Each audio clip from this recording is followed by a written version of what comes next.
David, is it always kind of fun to have that type of a performance against a team that you used to play for? I mean, it's cool. We just want to come out, with focus.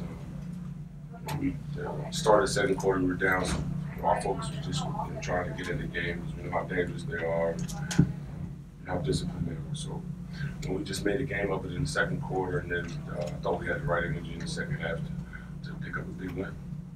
Just for you personally, what were some of the main things that you took away from your time in San Antonio? Just the organization and the discipline that the organization has, and it's a high information environment in terms of just basketball stuff, life stuff.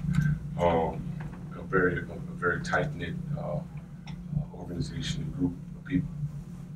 David, JaVale's name was mentioned a lot around the trade deadline. How do you think he handled all that, and what did you think of what he was able to do tonight? We've got most guys, we just talk about staying ready. And he's one of those guys where he's just, he's doing his job, he's a professional. He's in the gym, working. He's just ready to go when his number's called. So I don't think he let it bother him. I don't think anybody was really focused on that. Just more than just guys getting ready and staying ready. And that's something that Steve talked about at the beginning of the year. We're going to need different guys at different moments and different stretches throughout the year. And he did a great job for us tonight. You guys probably had your worst defensive month since you've been here the last month or so. The last two games kind of starting to bust out of you a little bit. What do you think went into these extended struggles, and do you feel like you guys are starting to figure it out? I don't know. I think we just you get lulls throughout the year. I just thought sometimes we take for granted the type of talent that we have. We just think we can go out there and get it done. But we know we have to bring that consistent effort, play with a certain level of force, to get teams to do what we want them to do. David, Mooney has said that he's talked to you a lot, gotten a lot of advice from you throughout the season. What have you seen from him, and what are some of the things that you kind of advised him? Roman's a baby. He's so young, but he's got a great basketball mind. He's a humble kid, so I just talked to him about just having an impact. He's got great instincts, great hands. I want him to get a jump hook, which is kind of old school, but I feel like every young big guy should have a jump hook, sort of be your base. So we talk about that. We just talk about different matchups and things he might see. But he's a great young guy, listener. I think he just turned like 22.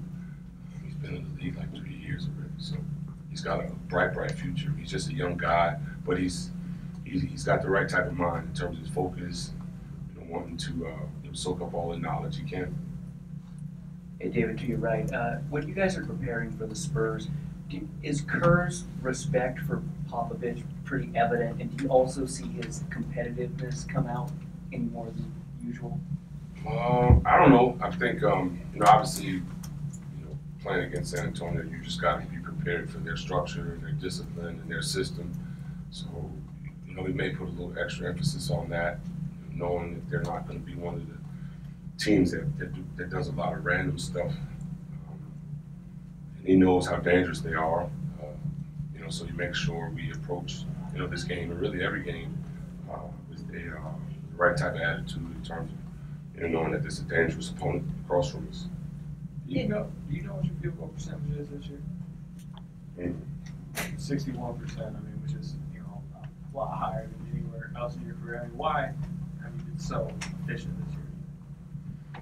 Man, I don't know. I'm just shooting. I know where my shots and my range, where it's going to come. I really don't know. I probably learned a little bit more from last year in terms of just being a better roller. I'm used to popping my whole career, so getting rolling situations when I'm around the basket. Pretty much that's it, other than just getting my reps every single day. Steve Kerr praised your consistency and said that you're pretty much the focal point of the second unit. Do you expect to be doing that at this stage in your career? I wouldn't say I'm the focal point. I just try to be solid and be steady.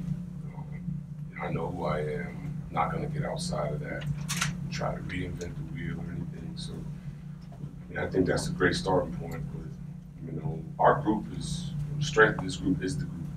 You know what I'm saying? The individual abilities of each guy, figuring out every single game how to make it work. So it's just working. Even during that rough stretch, that 4-game stretch, you looked pretty fresh. Do you feel fresh right now? Like, do you feel like it's not necessarily the dog days of the season? Yeah, I think we've gotten beyond that. Usually that comes late December, early January. We're trying to play well going into the break, pick up some momentum as a group, get our chemistry a little bit better in terms of just things we're looking for on the floor. That's pretty much it, man. We're just taking it easy, we're trying to make our way through this thing. Obviously, remaining healthy, keeping our minds sharp, keeping one another engaged. Last one for Monty. We saw the bench's reaction to Klay's dunk. I'm just wondering, did you get a good look, and what did you think? Yeah, I didn't think he was going to take off. He just took off. It was great, man. It was great. Cool. Thank All you. right, cool. Steph will be in here in just a second.